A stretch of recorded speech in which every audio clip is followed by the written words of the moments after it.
Hi everyone, in this video I will explain multi-dimensional array. So in that I will explain about a two-dimensional and multi-dimensional array separately. So now I'll start with two-dimensional array.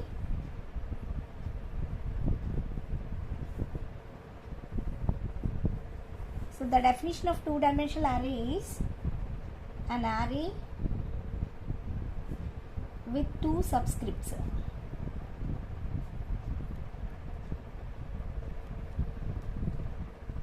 Is called as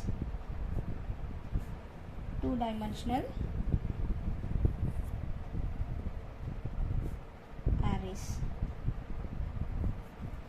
So how to declare a two-dimensional array?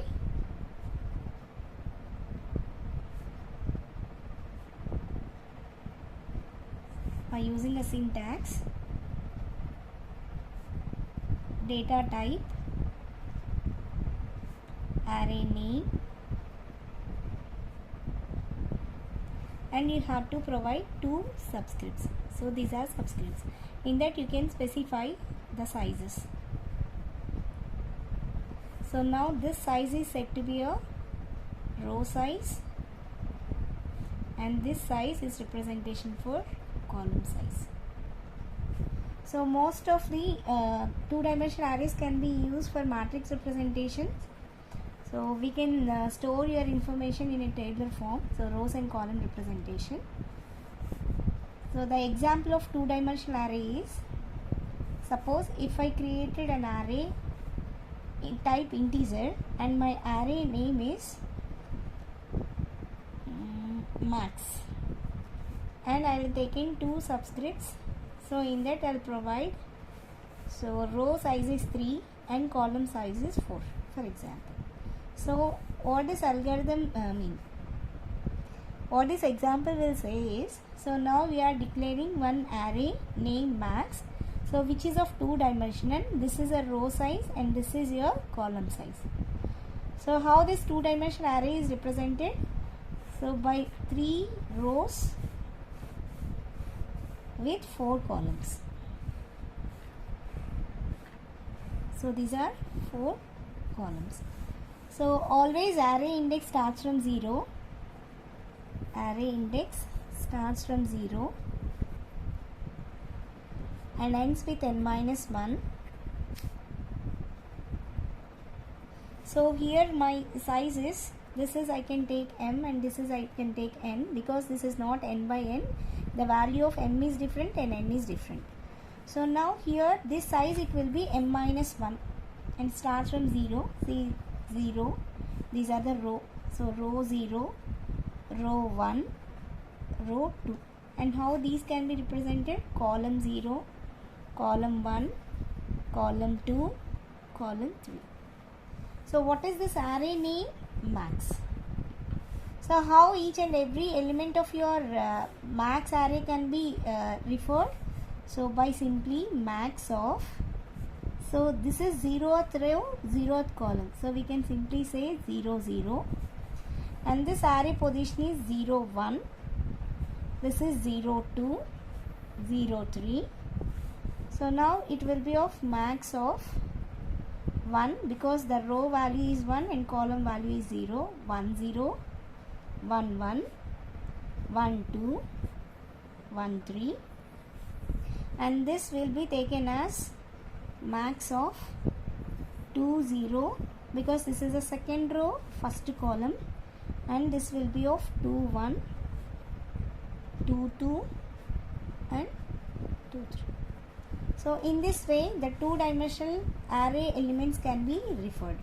Suppose if I want to take at a position array of 1, 0, so simply I can refer this value, because this is an index of 1, 0, right? So now this example will save the data in a form of 3 by 4 matrix, right? It will take a data in a form of 3 by 4 matrix.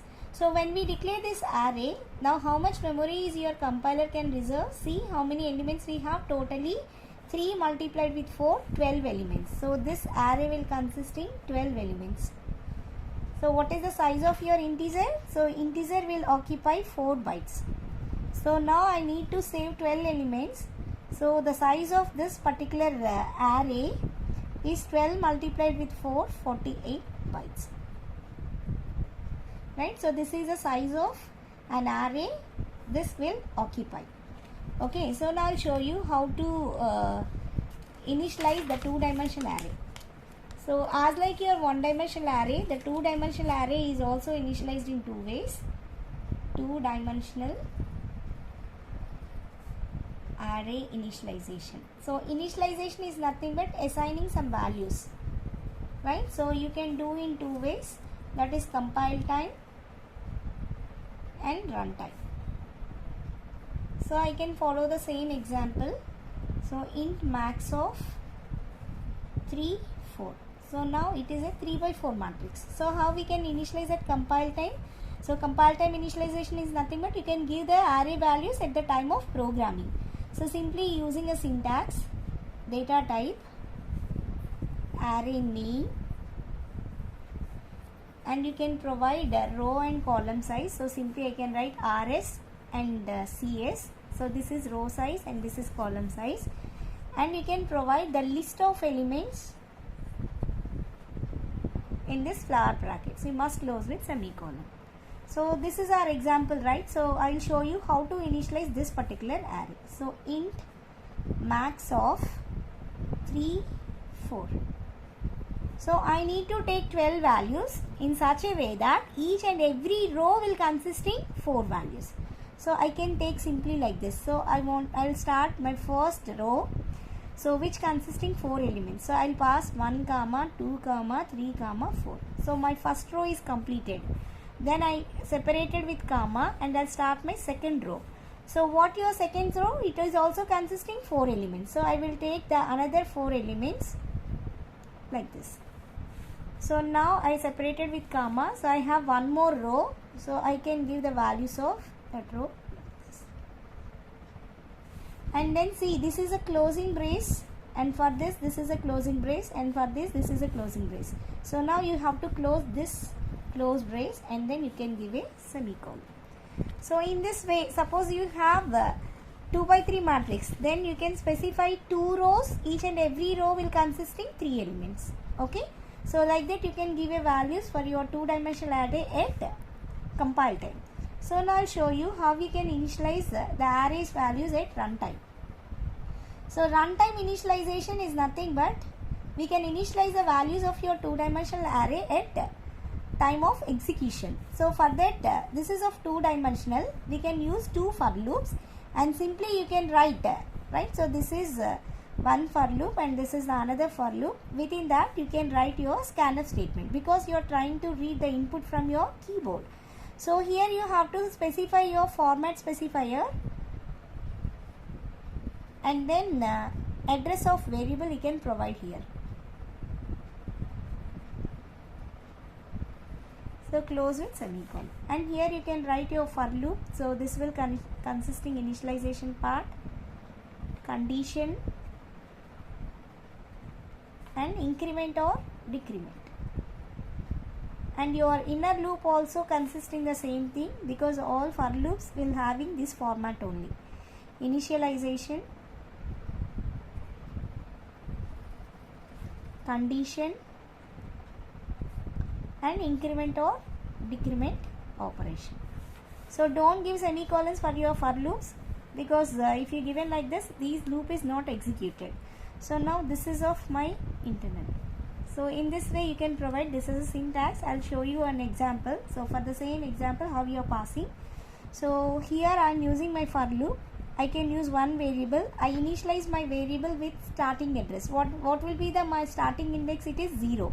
So I can start with 0. And what is my row size? It is 3. So now I can give I is always less than 3.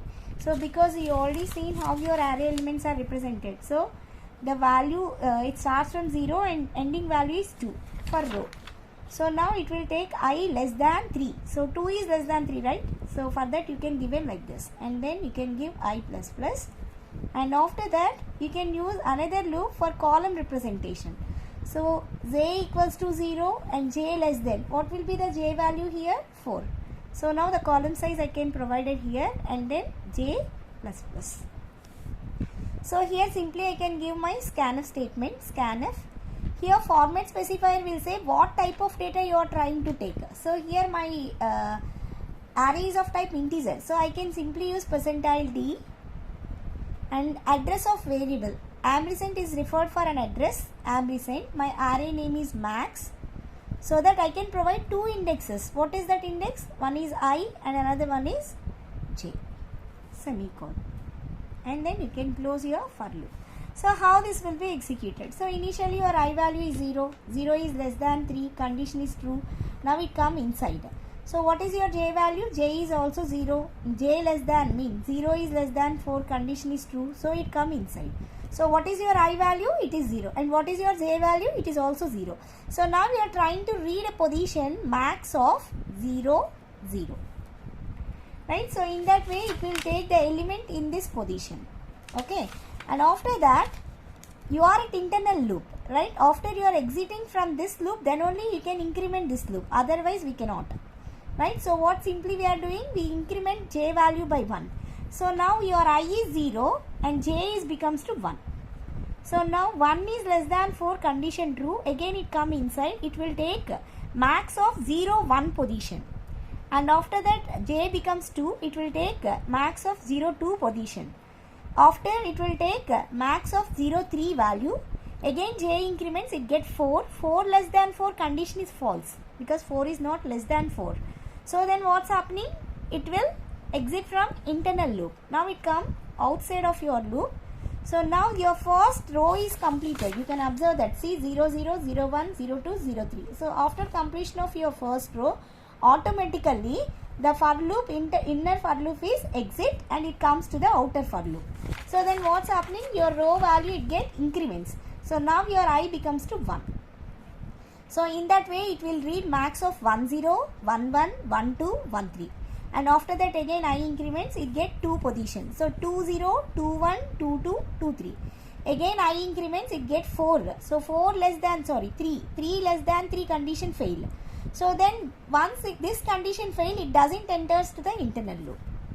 Right? So in this way it will read all your array elements and after that it automatically exit from your loops.